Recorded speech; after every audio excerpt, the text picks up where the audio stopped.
sweet berries, welcome back to the channel. As you could see from the title, today we are starting on episode 1 of season 1 of my In the Shoes series. This season is going to be all about gachatubing, so if you want to see my experience with that, then please stick around. Okay, so it's going to be structured into 3 episodes. If you didn't already see my intro trailer, which I kind of did badly because I was burnt out, if you haven't seen that or my community post on the series, basically it's going to be structured in a way where once a week for a month I will post these episodes. It is quite hard because it's software I haven't really ever used. I only remember like years ago when I was it elementary or middle school? I can't even remember. I was so young. I used like Gacha Life once because I can't even remember why. I think I just downloaded it because it looked cool. But yeah, I've only ever used it once and I barely remember anything. So the episodes are going to be basically episode 1. So this episode, we're going to get into like the mechanics, the way I kind of feel the game, and try maybe and make like a first character or something, try and navigate my way through it. And episode 2 is going to be like a reaction video, you know, those like fandom reacts things on the anime Bungo Stray Dogs. If you haven't watched it, do please, because it's a train wreck and we all love it. I also think the fandom, we are secretly one of the worst fandoms in the anime community, even though we don't show it. If you see BSD TikToks, we look like a cult. But yeah, that's gonna be episode 2, and episode 3 is going to be animation. I'm gonna try and kind of like animate using the app, so like animate a character or 2 or like different ways anyways, and that's how it's going to be. So if like for example episode 2 on the reaction video, I don't specify that it's episode 2 of the series, in the description it will be specified, but I don't think I'll put it in the title, if that makes sense. So it's gonna probably jump from episode 1 to episode 3, but episode 2, you'll see what it will be. Anyways, let's get into it.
Okay, this is me after recording the segment you just saw.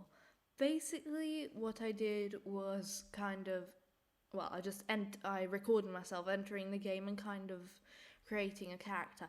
It looked like I was doing it really fast, but actually that was 40 minutes of footage, which I sped up. So, yeah. That character had no correlation with my VTuber model or lore or anything whatsoever, because I already did a lore video, even though I'm cringing at it to this day. But I used Gacha Life 2, as you could see, because from what I could see, well, it's the newest app, so I thought, it would be kind of an easier way in case I wasn't, like, for example, if I'd used like a different mod or something on another app, it might have taken me longer. So using one where I kind of had muscle memory from the first time I used one of those apps, it kind of helped me. But I'm gonna do like a comparison between Gacha Life 1, which I'd played when I was little, and Gacha Life 2. Definitely more detailed, like a lot more stuff you can do. As you could see on my character, obviously that one was really bad, but since then I've started to. Oh dear, something's happened. Sorry. Since then I've started to kind of do other stuff too. So as I'm recording this, I've already improved my skills on it. So I just wanted to say that forget that rubbish character, okay? It was terrible, I know. What was I on about again? Oh, right. So there's a lot more stuff you can do. You can edit. One thing I remember was the eyes and the hair used to be kind of blocked, like in a way, like grouped, so that the side hair, you didn't have it in Gacha Life 1. You only had the front hair and the back hair. And I think the ponytails were either classified as partly back hair or they were kind of classified as more. I can't remember what they were called, but it wasn't. I don't think it was like ponytails, it was like hair extensions or something, anyways. So it's a lot more. There are more parts to it now. You can kind of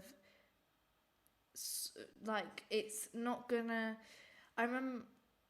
Sorry, I can't speak today. It's morning. Why did God's sake. I remember like seeing at that time everyone was kind of arguing, you copied me, you did this, you did that, and even without me searching it on YouTube, it would just appear like some random Gachatuber saying, this guy copied me, because they had like one strand of hair that was the same. But since it's kind of like differentiated now, there's gonna be less conflict like that. I've never really been a part of the gacha community, so honestly, I know it can range from like 6-year-olds to 28-year-olds or 40-year-olds even, if someone's been doing it for long. So, I know it can range, and I'm not blaming the different age groups for the conflicts. I'm just, it's a mixed bag. Let's just say that. Then another thing I noticed was the eyes. Much like the hair, it used to be blocked. You used to basically have to like, say you wanted to like widen the eyes, there would always be like the one eye, the normal basic eye, and then there was a version of that with smaller like pupils and smaller the pupils were separated, small irises.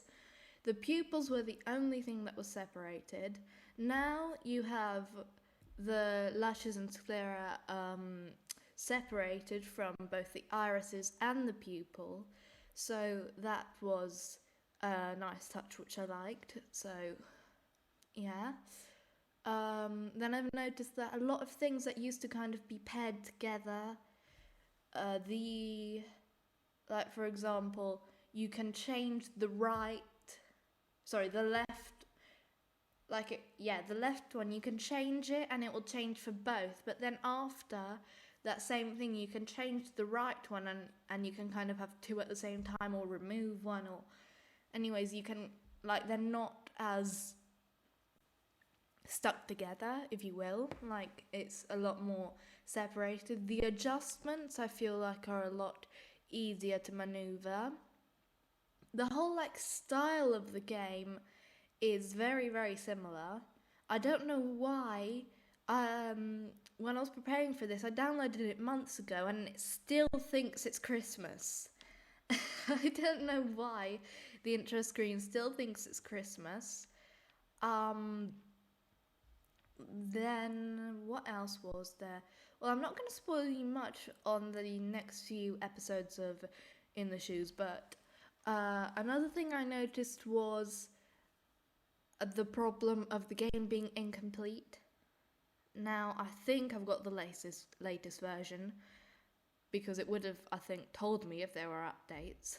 But, like, a bunch of stuff is missing. So, for example, if you want to click on the animated poses, they don't exist. It says coming soon. So, almost everything that's kind of, like, not immediately shown when you switch into a category, you won't be able to use. Even, like, the objects in the studio you can't really use. There are definitely many, many more slots. Also, a problem I've noticed is you're going to see in the next episode that quite a few of my characters were deleted for absolutely no reason, because I'd copied them, I'd saved them, I'd even, like, exported the code. I'd done everything possible to save them, and half my characters just gone. It was kind of weird. It was like it would replace those characters that it had removed with copies of characters that it hadn't removed. So I'd kind of have 10 missing characters and 2 of the characters I had left for absolutely no reason at all. So that was a problem. Then something that can be both useful and a problem is the fact that if you're in the studio and you're in a background with like, say, multiple different characters, if you don't have those characters, it took me a while to figure out, set to their default pose, as soon as you change one character's pose, it changes all of their poses. So then you have to come out, redo the pose, and then everyone else will go back to that pose, and then you have to, like, do it all individually all over again, which can become pretty exhausting. Also, I know it's hard to develop these games, but I would have thought, considering, you know, the gacha community has heavily relied on these, like, on animating stories and things like that, you'd expect. I remember Gacha Life 1 had, like, this quote-unquote storyboard where you'd have, it was like 5 backgrounds, 6 backgrounds, and you basically, when I was little, I thought you'd make videos out of that, but actually you'd have to create screenshots, which people still have to do. So I would have expected the app, considering it's been so long, I would have expected it to have kind of like its own function for that, without your whole entire memory being, you know, consumed. But, I mean, that's something, you know, that isn't that important. But, yeah, what else is there? The adjustments are good. I feel like it's a lot, like, there's a lot more creative freedom to be had now. What else? Getting back into the swing of things, it wasn't that hard, but it might be because I kind of used an app like that before. I think, you know, you'd want to, if you're a new person doing it, you'd probably want to go in the order they were released. So, like, Gacha Life 1, then I think it was Gacha Club, was it? I don't remember. what the other one was called, and then Gacha Life 2. Obviously, there's different gacha apps for different developers. I'm just going by Lunime. Lunime, that's the... Is it? I can't even remember. I'm so sorry. So going by those, that's the order you'd want to use them in. If not, it might be a bit like intimidating, because, for example, you will see me like switching between color palettes, like going from like the like color palette, like full on scheme of color that they give you as default, and then the kind of what do you call it, like the slider for the color and shades. So that can be very intimidating, I think. Also, something I remember when I was little I had problems with was I didn't realize you could kind of like click a section. I thought you could only use the arrows. So if you're using it for the first time, it's worth kind of exploring and kind of trying to tap everything, really. So, for example, I didn't realize you could kind of view the whole catalogue. I always thought you had to kind of remember the number in your head and kind of run through and see if there was anything else prettier. But, yeah, so it can be intimidating, but I think I did okay. Obviously, I mean, I didn't do the best job, but I only recorded for 40 minutes, and it was cut down to like 1 minute. Obviously it was kind of like I lumped loads of things into it because I wanted to kind of cover almost all categories and bases, just to kind of show you the quote-unquote full experience of creating a character. Aside from that, I really don't think there's anything to talk about for this episode, because I mean, I'm only creating the character and learning the mechanics. Because actually, apart from the character creation, there's literally not basically anything you can do in the app. It's just character creation. And then there's, I forgot to record it, but there's like the mini slot machine where you can kind of earn different like character bases. So you will see me in the very beginning go through like character bases before I go into the personalization. I use basically the default character they always give you, but you could click on any of those like character models people had made public, as long as, you know, they were allowed, they didn't need credit, whatever you want to say about that, and kind of personalize those to make them kind of your own, so it's not like blatant copying or whatever. But obviously I didn't do that because, well, I was just going from zero. But from like the slot machine you can earn these new bases. One thing I want to talk about is I remember seeing a couple of posts made by people about the stupidity of basically Gacha Club removing the skin tones for some reason. I think it was like because people were making inappropriate videos with it, but they kind of messed up because everyone just started using the darker skin colors and non-human skin colors, and it just made everyone else go completely crazy because you couldn't basically dress up your character right. I think that's what it was. I didn't really go in depth into it, obviously, because I was younger back then. I basically didn't know what the hell the drama was about, but it was basically stupid because, you know, how the hell, why do you want to remove skin tones from the clothes? So this app has the skin tones back on the clothes, at least. But what I'm talking about is the fact that what was the point in, you know, the developer, since they're both developers, the developer has made both games, why take all the skin tones off and preventing people from making it if you're promoting it in your ads? I don't know, I only took one screenshot, but it happens quite regularly where I'll get these disgusting ads And the fact I recognised the characters. They are obsessed with using Miraculous Ladybug characters in those ads. I'll put a screenshot up now, and you can kind of see that I drew over and wrote, why Miraculous? Why? Why would you do that? Especially since, I only just started the show.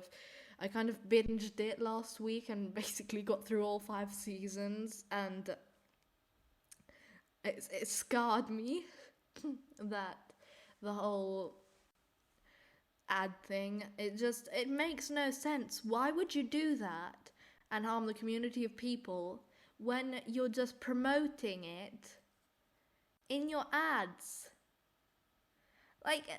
And the thing that's more disturbing is the characters of Miraculous are like 15, 16, they're minors. They are minors.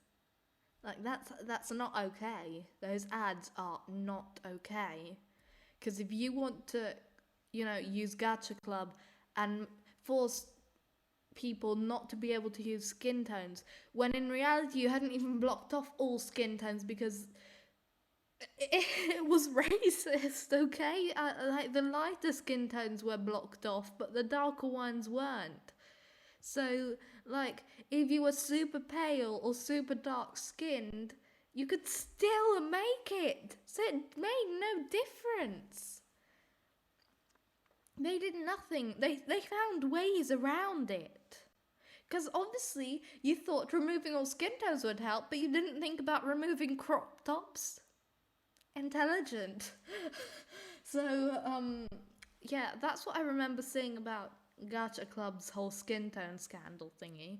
And that's why I want to talk about it, because I don't know if they've got I don't know who regulates the ads on the game, if the developer kind of got new co-workers or something that allow it now, or a partnership or something. But, yeah, the mixed signals, especially in a community full of young teenagers and some kids that aren't even in the double digits yet, it's a bit concerning that these are the ads on the app you were so,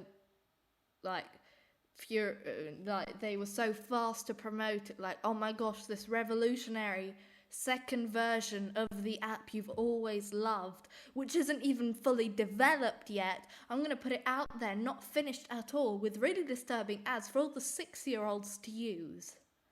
I just find that behaviour a bit, gross, disgusting. Yeah, that's all I really wanted to talk about for this episode. I hope you enjoyed episode 1. I'm sorry it was slow. This isn't really how I'd planned it to go. I'd imagined some big project, but I'm kind of burnt out recently. I don't understand it, because my medication should be working, but yeah, sorry, I don't want to create this I don't want to make this a snooze fest or a depression awareness video, but I just wanted to tell you that I'm not disappearing anytime soon.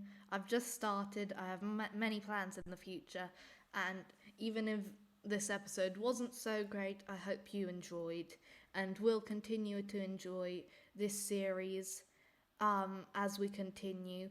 Please do request different forms of content creation, because obviously once I'm done with the Gachatubing, I'll need more ideas, because I want to continue making In the Shoes, but I don't really have any ideas.